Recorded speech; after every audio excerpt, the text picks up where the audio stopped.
আল্লাহ রাসূল সাল্লাল্লাহু আলাইহি ওয়াসাল্লাম কখনোই রাখতেন না। সুবহানাল্লাহ নাই। আল্লাহ রাসূল সাল্লাল্লাহু আলাইহি ওয়াসাল্লাম কখনোই ওনার সাথে কেউ খারাপ আচরণ করলে উনি রাখতেন না। ওনাকে অত্যাচার করা হয়েছে, তিনি রাখতেন না। জুলুম করা হয়েছে, তিনি রেগে যেতেন না।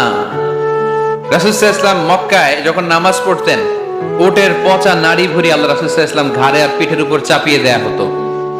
আমাদের কার কার পিঠের উপর নামাজ অবস্থায় উটের বা গরুর নাড়ি ভুঁড়ি চাপায় দেয়া হয়েছে এলাকায়? আছে কেউ? নাই।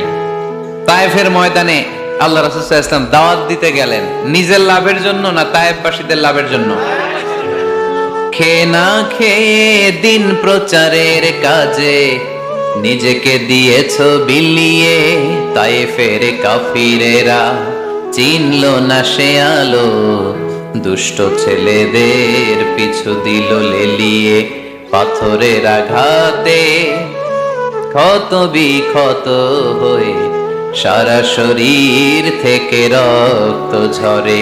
হে রাসূল তোমাকে ভুলি আমি কেমন করে, হাজার ব্যথা বেদনার পরে। ফিরে আসনি তুমি আপন ঘরে, দিনের আলো তুমি ছড়িয়ে দিতে, চলে গেলে মদিনায় মক্কা ছেড়ে।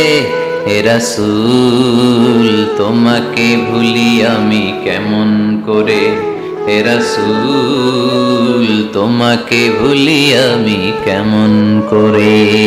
ঠিক কি না? তায়েফের ময়দানে রক্তাক্ত হলেন তিনটা জায়গায়, দেখে এসেছি আমি।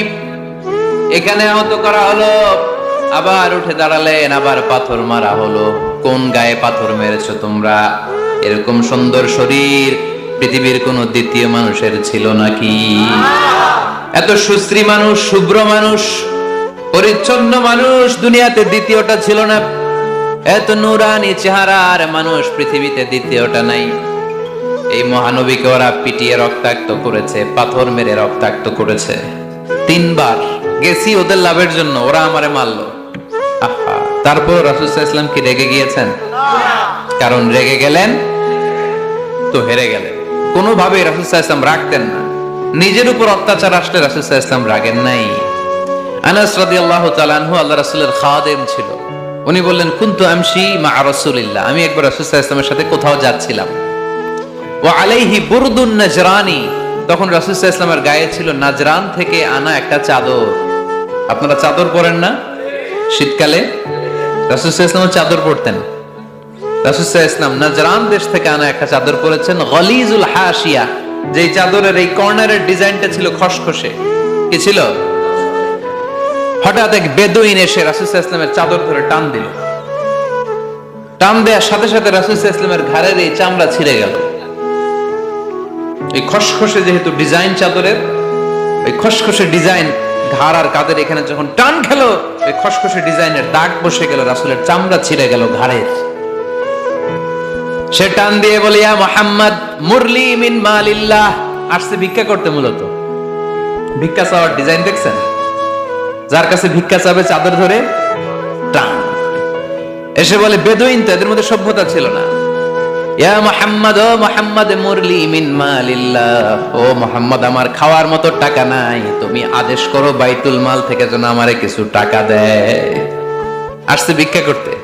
ভিক্ষা করতে আয়েশা চাদর ধরে দিছে টান, ঘাড়ের রক্ত চামড়া ছিঁড়ে গেছে। রাসূল সাল্লাল্লাহু আলাইহি ওয়াসাল্লাম ব্যথা পেয়েছেন। ফালতাফাতা ইলাইহি রাসূলুল্লাহ, আল্লাহ রাসূল সাল্লাল্লাহু আলাইহি ওয়াসাল্লাম তার দিকে তাকালেন, তাকিয়ে ফাদহিক, একটা মুচকি হাসি দিলেন। আমি রাস্তা দিয়ে চাদর গায়ে দিয়ে হাঁটতেছি, এক ফকির আয়েশা কয়, ভিক্ষা দেন, টাকা দেন বলে আমার চাদর টান দিছে, আর ওই চাদরে আমার ঘাড়ের চামড়া ছিঁড়ে গেছে, কি করব আমি? আপনি কি করবেন? হ্যাঁ, কোনি? আচ্ছা, তা আমরা ঠিকই ওরে ধরে মাইর দিতাম, তাই না? আজকে ওর একদিনকে আমার একদিন ভর্তা বানায় ফেলতাম ওরে পিটায়, রাগের চোটে, ঠিক কিনা? আল্লাহ রাসূল সাল্লাল্লাহু আলাইহি ওয়াসাল্লাম try to think about it, try to ponder on the story. এই মোরাল অফ দ্য স্টোরি কি? রাসূল সাল্লাল্লাহু আলাইহি ওয়াসাল্লামের প্রফেটিক স্টোরি থেকে আপনাকে ভাবতে হবে। ভিক্ষা করতে এসে চাদর ধরে টান দিয়ে ঘাড়ের চামড়া ছিঁড়ে ফেলেছে, রাসূল তাকিয়ে মুচকি হাসি দিলেন, মুচকি হাসি দিয়ে বললেন, যাও বাইতুল মাল থেকে কিছু সম্পদ ধরে দিয়ে দাও। কি নবী ছিলেন! তার মানে উনার গায়ে যত আঘাতই আসতো কখনো উনি রাখতেন না। তবে মাঝে মাঝে রাখতেন, যদি আল্লাহর বিধান লঙ্ঘিত হতো তখন বিশ্বনবী রেগে যেতেন। আল্লাহর জমিনে আল্লাহর বিধান লঙ্ঘিত হলে এই লোকটা রেগে যেতেন প্রিয় নবী, তখন সহ্য করতেন না।